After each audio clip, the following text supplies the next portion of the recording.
তা বাবা তুমি কি করতো, চাকরি কিছু করতেছো না খালি ঘুরিয়ে বেড়াচ্ছ?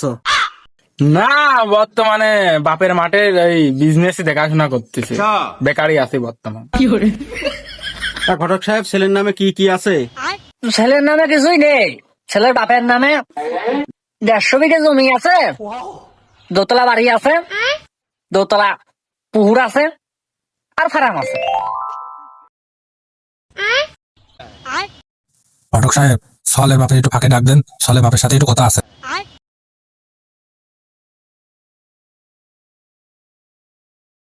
শোনো, মিয়ার বাপ তোমার একটু ফাঁকে যাত্রী কয়েছে, তোমার সাথে বলে কি কথা আছে, তাড়াতাড়ি যাও। সওয়াল দেখে তো আমার পছন্দ হয়নি, আমার তোমার দেখে খুব পছন্দ। তোমার বিয়ের এখনো বয়স আছে, আমার মেয়েটা আমি তোমার হাতে দিতে চাই। যাহ, দুষ্টু। এখন বাবা তুমি যদি রাজি থাকো, আমার মেয়েটা আমি তোমার হাতে দিতে চাই।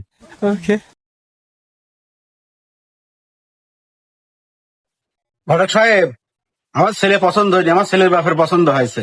আমি মেয়েটা ছেলের বাপের হাতে তুলে দিতে চাই। ये क्या हो गया?